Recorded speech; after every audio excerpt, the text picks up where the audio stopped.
Olá, voltei para continuar dando estudo para vocês de escatologia, né? Para a gente terminar. Eu lembro que no outro estudo eu falei um pouquinho da camada de ozônio para vocês entenderem, porque às vezes a gente fala assim, a camada de ozônio, mas existem pessoas que não sabem o que é, ou às vezes não sabe, porque hoje em dia os estudantes eles não dão muita ênfase nessas coisas, nesses detalhes que são importantes, né? E então a camada de ozônio, como eu disse, estava sendo destruída, mas agora, com a graça do meu Pai, de Deus, a camada de ozônio está se recuperando graças ao protocolo de Montreal, como eu disse para vocês da outra vez. Tá? A cooperação internacional em diminuir o uso químicos de produtos químicos, aliás, que destrói a camada de ozônio, está ajudando na sua recuperação. Que beleza, né? Glória a Deus. Então, aqui a constatação é de um estudo científico. Tá, um estudo científico publicado pela revista científica Nature. Os cientistas que participaram da pesquisa dizem que as descobertas provam que é possível curar alguns sistemas climáticos danificados e se os governos agirem prontamente para lidar com as causas. Né? Lembra que eu falei, eles estavam vendo isso de 2008 a 2012, nós já estamos em 2020, mas os cientistas já estão dando providência nisso, graças a Deus, graças ao Senhor, né? Que Deus tem misericórdia de nós seres humanos, né? E porque, como eu estava dizendo, a falta da camada de ozônio prejudica a nossa saúde, né? O jato sul é um vento poderoso que molda os padrões climáticos e as correntes oceânicas no hemisfério sul, principalmente no verão. Até 2000 ele estava mudando seu curso usual e se movendo em direção à Antártica, afetando as tempestades e chuvas da América do Sul, leste da África e Austrália. O efeito maléfico foi causado pelo esgotamento da camada de ozônio, tá? Por compostos químicos sintéticos tais como o CFC, né? Hidroclorofluorcarbonetos também, encontrados em geladeiras, aerosóis e outros processos industriais. Esses produtos químicos que foram usamos muito, né? Em grandes quantidades, até começarem a ser eliminados de acordo com o Protocolo de Montreal das Nações Unidas, em 1987, afinaram a camada de ozônio, causando um buraco cada vez maior do Polo Sul que afetava os padrões de vento. Tá? O novo artigo publicado na revista Nature mostra que o Protocolo de Montreal interrompeu o movimento para o sul do jato desde a virada do século e pode até estar começando a revertê-lo quando o buraco no ozônio começar a se fechar. Então isso é muito importante, né? Porque é sinal que eles estão pensando no ser humano. Então, nós sabemos que é uma história de sucesso. Por quê? Isso é mais uma evidência que o Protocolo de Montreal, né, essa ação deles, levou à recuperação da camada de ozônio. Disse ao The Guardian, a principal autora do estudo, Antara Banerjee, que trabalha na Divisão de Ciências Químicas da Administração Nacional Oceânica e Atmosférica e é pesquisadora da Universidade de Boulder, Colorado. Tá? Então, nós percebemos aqui o efeito recuperado varia de região para região. Né? Na Patagônia, sul do Chile e Argentina, né? Que é aqui na América do Sul, igual naquele mapa mundi que eu tinha mostrado no outro tópico, né? Que fica pertinho aqui do Brasil, né? Deve haver mais chuva e menos luz ultravioleta cancerígena. As descobertas serão mais preocupantes para a América do Sul Central, Uruguai, Paraguai, sul do Brasil e norte da Argentina, onde o esgotamento do ozônio anteriormente causava mais chuvas e bandas mais amplas de produção agrícola. O mesmo pode acontecer com a África Oriental e outras áreas desérticas de latitudes médias, altitudes. Então aqui essas boas notícias definitivamente, isso mostra que nossas ações podem parar as mudanças climáticas, afirmou, né, aqui o pessoal que está estudando sobre isso. Podemos ver trabalhos de ação coordenada, ou seja, tudo organizadinho pelos coordenadores, cientistas. É uma mensagem forte para nós como emissores de gases de efeito estufa, né? Isso mostra que podemos manipular o clima dos dois lados. Na verdade, quem manipula é Deus, mas o estrago que eles fizeram, né? Porque quando você faz uma ação negativa, você recebe também, como a gente diz, causa e efeito. Então esse efeito nós temos que corrigir. Então eles estão corrigindo e de maneira errada. Isso aqui, ó, isso mostra que podemos manipular o clima dos dois lados de maneira errada e revertendo o dano que causamos, tá? Então eles têm que consertar isso.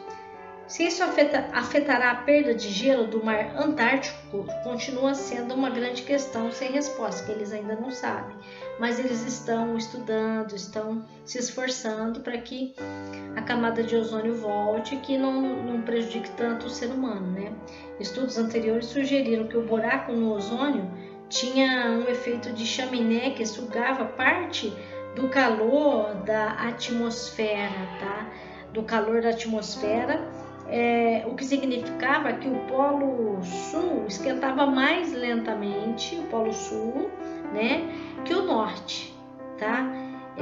Mas Banerjee, que é aquela pessoa, aquela mulher, disse que essa visão era controversa e exigia mais estudos. Então eles estão estudando, mas a gente vê que os resultados estão sendo positivos, tá? Só não estão sendo conclusivos, totalmente conclusivos, tá? E agora eu quero falar com vocês sobre as chuvas de pedra. O tópico 31, já falei da destruição da camada de ozônio, e agora nós vamos falar sobre o tópico 31, que são as chuvas de pedra, Saraiva, Apocalipse, capítulo 16, versículo 21. Nós vemos, historicamente falando, cientificamente falando, nós vemos várias reportagens de meteoros caindo na Terra, né? Isso sempre tem reportagens sobre isso, meteoros caindo na Terra, e ultimamente no Brasil, graças a Deus que esses meteoros não são tão grandes e não estão nos prejudicando, né? Pela graça do Senhor, né? Nós sabemos aqui que caiu um meteoro na fábrica da Mercedes-Benz, em Campinas. Caiu 400 quilos. Foi em agosto de 97. Vocês podem pesquisar, vocês vão achar essa reportagem, né? No asteroide em Júpiter, cientistas dizem da probabilidade de cair na Terra, tá? Em Apocalipse, capítulo 8, do versículo 7 a 11, Isaías também, o Apocalipse é no Novo Testamento, o Isaías é no Velho Testamento, Isaías capítulo 24, versículos 5 e 6, e Joel também no Velho Testamento, capítulo 1, versículo 19 e 20. E nós também temos aqui o tópico 32, sobre as bombas atômicas, tá? As bombas atômicas que dizem Apocalipse, capítulo 9, versículo 19, 2 Pedro, versículo 3, 7 e Malaquias capítulo 4, versículo 1. Todo armamento nuclear existente será usado brevemente em guerras, tá? Quantidade suficiente para destruir a Terra. Eles têm isso daí, tá? Os grandes governos, como os Estados Unidos, né? Partes lá da Europa, Japão, né? Testes nucleares sendo feitos em muitos lugares, eles ficam testando isso, tá? E aqui fala o Cazaquistão, que fica na União Soviética, é o que a gente fala URSS, não sei se ainda é falado assim, mas é a União Soviética, né? Tem bombas de 25 megatons, tá? Isso daí é muita, mega, muito grande, tons, é muito grande. Os cientistas não sabem o que pode acontecer com esta potência, pois as bombas usadas até hoje eram de 4 megatons. Agora aqui está falando 25 megatons. Então aqui eu vou só dar uma olhada aqui, ainda me resta um tempinho aqui, 3, 4, 5, o que fala sobre essas bombas atômicas, né? Vamos ver aqui sobre as bombas atômicas atualmente. Os estudos sobre as bombas atômicas.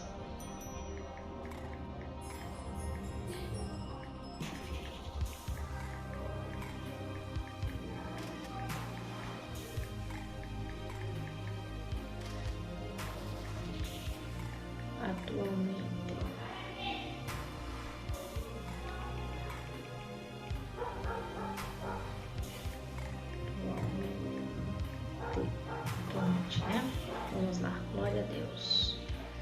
É para honra e glória do Senhor esse estudo, né? Bomba atômica, história, como funciona, curiosidades, né?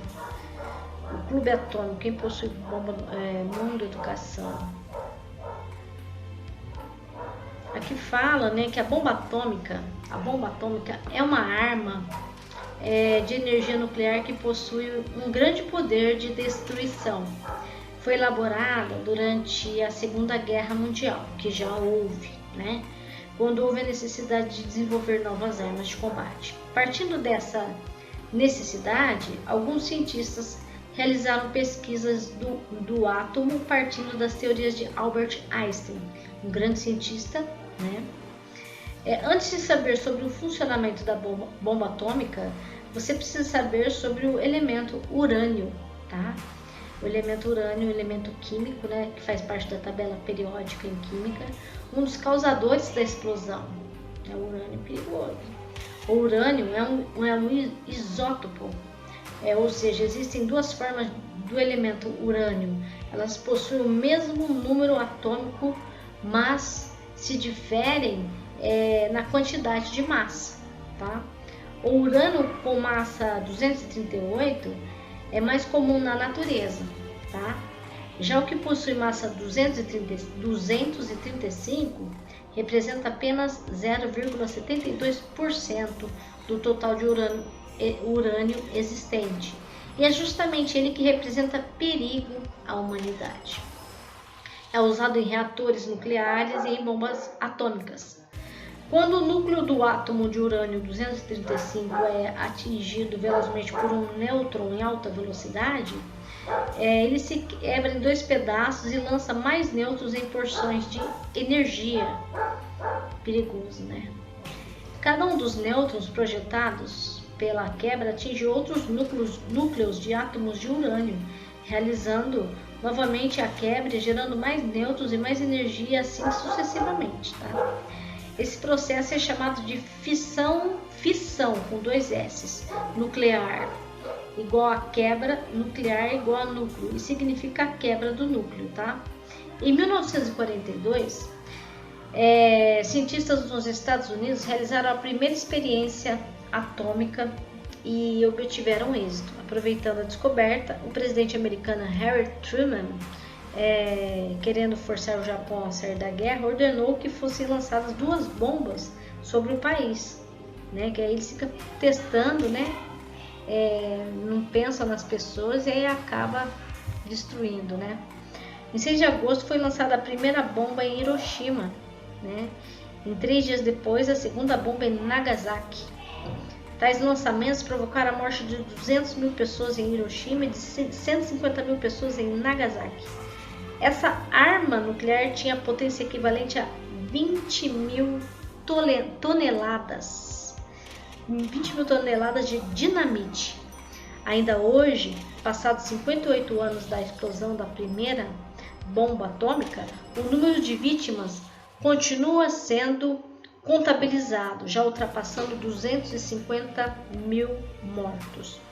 Vale lembrar que uns poucos quilos de urânio é capaz de provocar um enorme estrago, como que ocorreu em Hiroshima e Nagasaki, tá? Então a gente tem que tomar cuidado com isso, né? E atualmente é o que a gente sabe da bomba atômica, mas que ainda não foi lançada, né?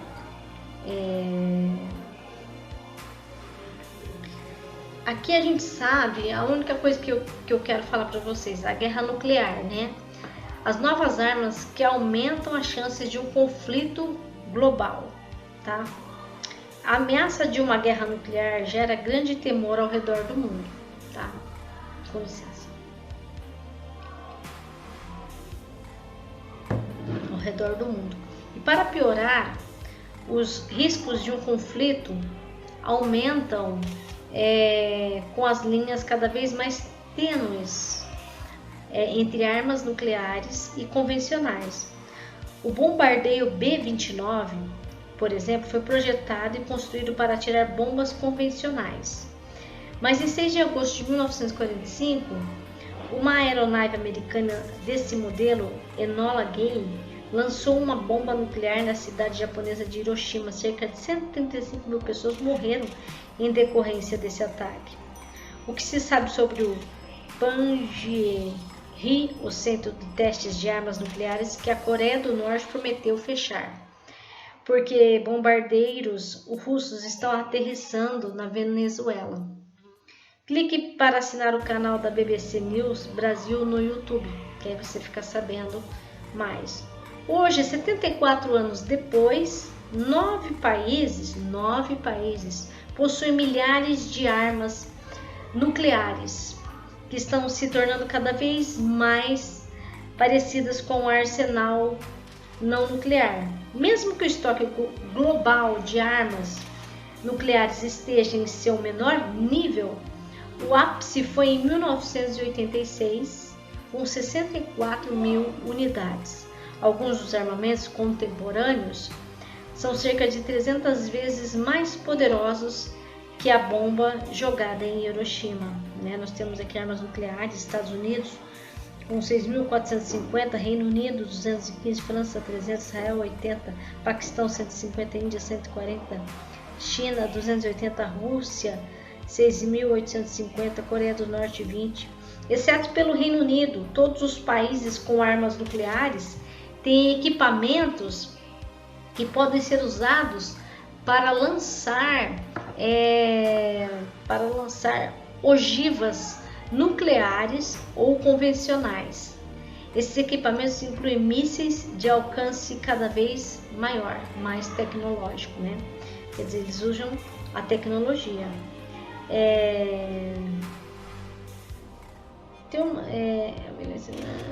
A Rússia, por exemplo, recentemente apresentou um novo lança-mísseis. A Rússia, né? De longo alcance, o 9M729. Os Estados Unidos avaliam que esse míssil seja de uso duplo nuclear e não nuclear, e tem ultrapassado distâncias de 500 km nos testes. O míssil fez com que os americanos acusassem os russos de violarem um tratado que bane o uso de mísseis de alcance médio e intermediário. Os Estados Unidos decidiram deixar o pacto, gerando novas preocupações acerca de uma corrida armamentista. Enquanto isso, a China tem exibido seu míssil mais novo, o DF-26. Capaz de viajar mais de 2.500 quilômetros, ele parece ser um míssil de uso duplo com maior alcance do mundo, tá? Há vários cenários em que esses mísseis poderiam aumentar exponencialmente, matematicamente falando, a chance de uma guerra nuclear, tá? O mais óbvio é que em um conflito eles sejam lançados com armas convencionais, mas confundidos com armas nucleares. Essa ambiguidade pode levar o adversário a lançar uma resposta nuclear imediata. É difícil saber se o país atacado aguardaria a detonação da arma para avaliar o que ela continha. Na prática, o maior perigo de mísseis de uso duplo é outro: a dificuldade de identificá-los até antes mesmo que sejam lançados. Num cenário hipotético, né, um cenário hipotético, China pode espalhar seus mísseis DF-26 carregados com armamentos nucleares por todo o seu território, o eventual inimigo, né? Caso pense erroneamente que os mísseis tenham armamentos convencionais, pode decidir destruí-los.